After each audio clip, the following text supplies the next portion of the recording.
RS diamond official YouTube channel में आप सभी साथियों का एक बार फिर से हार्दिक स्वागत है। जी हाँ साथी, कैसे हैं आप लोग? उम्मीद करता हूं आप लोग अच्छे होंगे।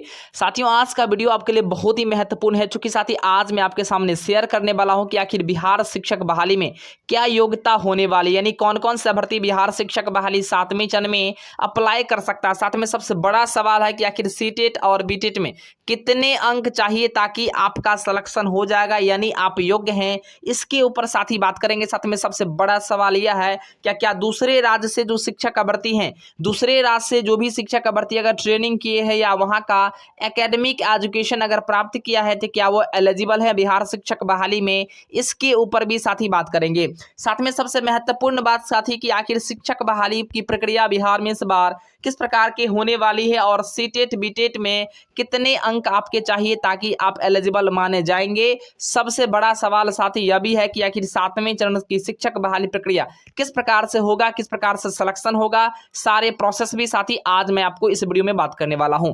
कुल मिलाकर साथी वीडियो आपके लिए बहुत ही ज्यादा महत्वपूर्ण है, तो साथी वीडियो को स्किप किए बिना अंत तक जरूर देखिए ताकि आपको सारी जानकारी आसानी से प्राप्त हो सके। इससे पहले साथी एक छोटा सा रिक्वेस्ट भी होगा आपके भाई का, अगर आपने अभी तक चैनल को सब्सक्राइब नहीं किया है तो सब्सक्राइब करके घंटी के आइकन को जरूर ही प्रेस कर दीजिए।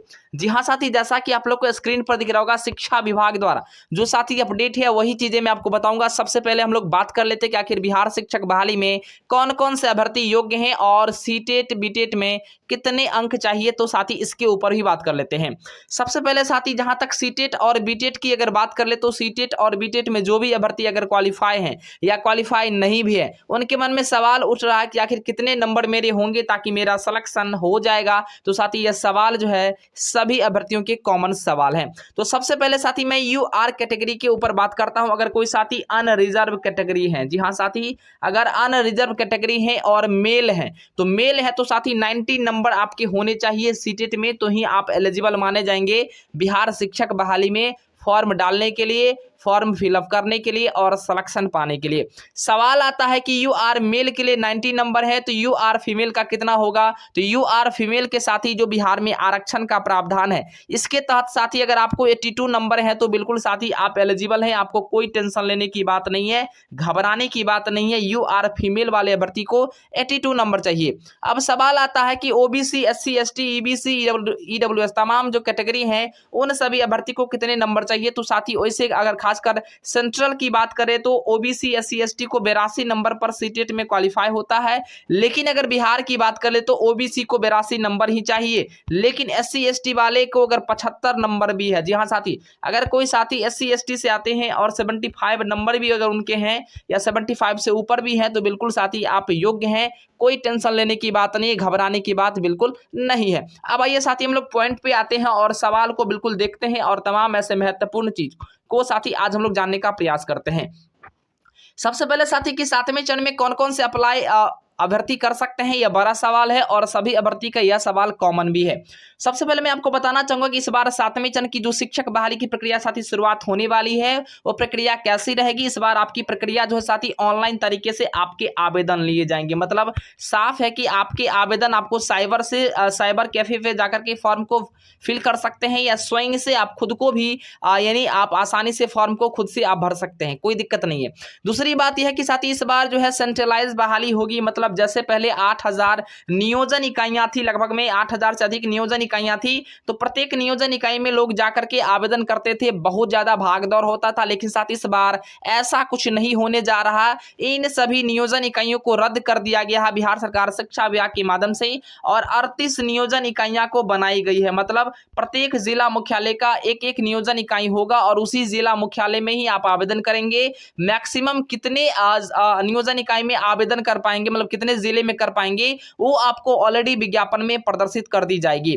बात आती है कि आखिर 38 नियोजन इकाइयों में आवेदन तो लिए जाएंगे, तो इसका मेधा सूची का प्रकाशन, मेरिट लिस्ट कैसे बनेगा। तो साथ ही आवेदन करने के बाद जो है जिला मुख्यालय के माध्यम से ही आपके आवेदन के पश्चात जो है मेधा सूची बनाया जाएगा, मेधा सूची का प्रकाशन किया जाएगा, फिर उसकी आपत्तियां ली जाएगी और फाइनली रूप से फिर से जाकर के मेधा सूची का प्रकाशन किया जाएगा और बाद में साथ ही काउंसलिंग की प्रक्रिया वगैरह भी शुरुआत की जाएगी। काउंसलिंग मतलब डॉक्यूमेंट वेरिफिकेशन आपकी होंगे और डॉक्यूमेंट वेरिफिकेशन के आफ्टर आपका कोई एक एक विद्यालय यानी किसी भी नियोजन इकाई के माध्यम से आपको एक विद्यालय जो है प्रदर्शित कर दी जाएगी, यानी आपको अलॉटमेंट कर दिया जाएगा। तो साथ ही कहीं ना कहीं आप लोग बातों को समझ गए होंगे और उसी जिला मुख्यालय का ही पूरा का पूरा दायित्व होगा कि आपको ज्वाइनिंग करवाए, आपके तमाम ऐसे समस्या का समाधान करवाए। अब सवाल आता है कि आखिर 7वें चरण में कौन कौन से अभ्यर्थी योग्य हैं। तो सबसे पहले साथी, अगर आप शिक्षक बहाली में प्रक्रिया में भाग लेना चाहते हैं और बिहार में अगर आप सरकारी शिक्षक बनना चाहते हैं तो आपके पास ट्रेनिंग होना चाहिए। मतलब शिक्षक जो भर्ती की प्रक्रिया होती है उसमें भाग लेने के लिए आपके पास शिक्षक पात्रता परीक्षा उत्तीर्ण से पहले आपको हर हाल में ट्रेनिंग होना चाहिए। मतलब अगर आप बीएड भी किए हैं या डीएलएड किए हैं तो आप बिल्कुल एलिजिबल हैं। अब देखिए डीएलएड के बहुत सारे नाम हैं, अगर आप बीटीसी वगैरह या कह लें तो डीएलएड के जो भी नाम है, अगर आप बिल्कुल वहां पर अगर योग्य हैं, मतलब आपने ट्रेनिंग अगर किया है तो बिल्कुल आप एलिजिबल हैं, कोई दिक्कत की बात नहीं है।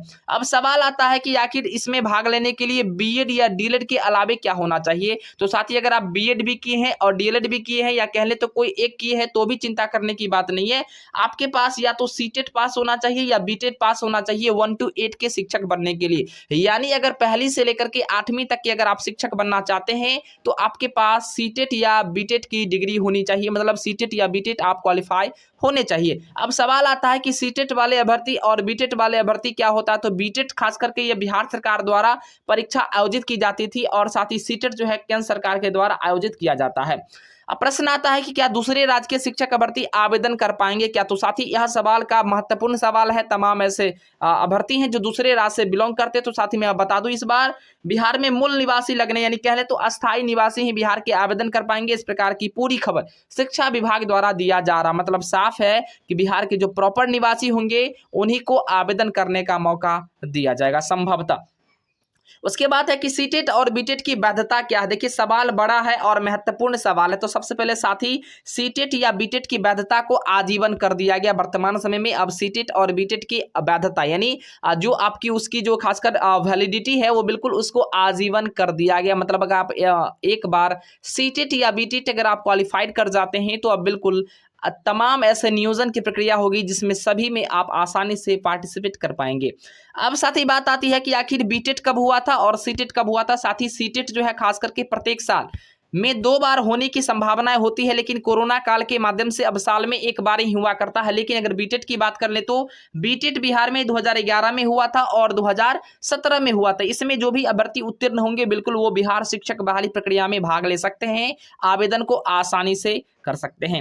अब सवाल आता है कि सेंट्रल टीईटी के बारे में, साथ ही सीटेट के बारे में। तो सीटेट जो है वर्तमान समय में साथी आप लोग को पता है कि प्रत्येक साल में 2 बार होना चाहिए था, लेकिन एक बार ही हो रहा है। लेकिन अब हो सकता है कि सीबीएसई के माध्यम से 2 बार कंडक्ट करा सके।